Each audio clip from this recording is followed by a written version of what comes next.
यहोवा की स्तुति करो। भजन संहिता 146 अध्याय इस बात को परिभाषित करता है कि याह की स्तुति करो और हमें उस सृजनहार और परमेश्वर की स्तुति करना है।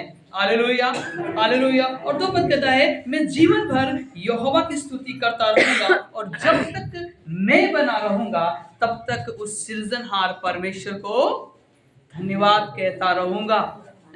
आपको मैं बताना चाहता हूं, जब तक मैं बना रहूंगा, अर्थात जब तक आप हैं, आपका शरीर चल सकता है, बोल सकता है, दौड़ सकता है, कुछ कह सकता है, कुछ याद कर सकता है, तब तक हम उस सृजनहार परमेश्वर को धन्यवाद देते रहें। Hallelujah, hallelujah. वास्तव में जब तक मैं, अर्थात हम और आप जब तक इस पृथ्वी पे बने हैं, जब तक जीवन है, जब तक प्राण है, उस परमेश्वर को हम धन्यवाद कहते रहें। Hallelujah, hallelujah. और दूसरा भाग कहता है, जब तक मैं बना रहूंगा तब तक मैं अपने परमेश्वर का भजन गाता रहूंगा। हमें सदैव अपने सृजनहार परमेश्वर का भजन गाना। किसका भजन गाना है? किसका भजन गाना है?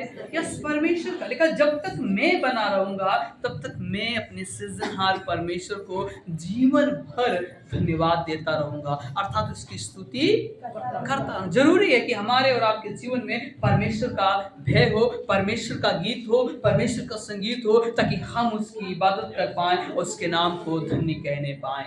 हालेलुया, हालेलुया जी। तुम प्रधानों पर भरोसा न रखना। सुनिएगा, तुम प्रधानों पे भरोसा न रखना, ना किसी आदमी पर, ना किसी आदमी पर, क्योंकि उसमें उद्धार करने की भी शक्ति नहीं। क्योंकि उसमें उद्धार करने की शक्ति नहीं। उसका भी प्राण निकलेगा, वो भी मिट्टी में मिल जाएगा। हाँ, उसी दिन उसकी सब कल्पनाएं नष्ट हो जाएंगी। सुनिएगा, लिखने वाला खूबसूरती के साथ में कहता है, लिखा तुम प्रधानों पर भरोसा, तुम प्रधानों पे भरोसा ना रखना। कारण ये है, लिखा है कि उसका भी प्राण निकलेगा और वो भी मिट्टी में मिल जाएगा। इसका मतलब है हमें बुद्धिमान बुद्धि वाले लोगों पे भरोसा रखने की आवश्यकता नहीं है, इससे कहीं ज्यादा आवश्यकता है तो हम उस सृजनहार परमेश्वर पे भरोसा रखें। Hallelujah, hallelujah. क्योंकि वही बुद्धिमानों को बुद्धि देता और समझ वालों को समझ देता है। इसलिए हमें उस सृजनहार परमेश्वर को धन्यवाद देना चाहिए।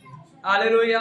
जब कभी आप स्मरण करें, इस बात को आप याद रखें कि सच है, तुम प्रधानों पे भरोसा ना रखना और ना ही किसी व्यक्ति या आदमी पर, क्योंकि उनमें उद्धार करने की शक्ति, क्योंकि उनमें उद्धार करने की शक्ति, कोई भी मनुष्य आपके दुखों को हटा नहीं सकता। आपको इलाज करा सकता, आप पे पैसा लगा सकता, आपकी मदद कर सकता है, पर सचमुच आपके दुखों को कोई हटा, आपके दर्द को कोई बंद नहीं कर सकता सिवाय उस सृजनहार परमेश्वर के। वही है जो आपके जीवन में आपके दुखों को हटाकर आपको सुख का ओढ़ना उड़ाता है। हालेलुया। वही है जो आपके जीवन में आपके दुखों को हटाकर सुख का ओढ़ना उड़ाता है। हमें उस परमेश्वर पे विश्वास करना है और उसको धन्य कहना है ना। कि हम सब जानते हैं, जितने भी संसार में लोग हैं बुद्धिमान, ये सब एक दिन मिट्टी में मिल जाएंगे, एक दिन का जीवन जाता रहेगा, इस दुनिया से लोग चलते जाएंगे, पर वास्तव में इस सृजनहार परमेश्वर बना रहेगा।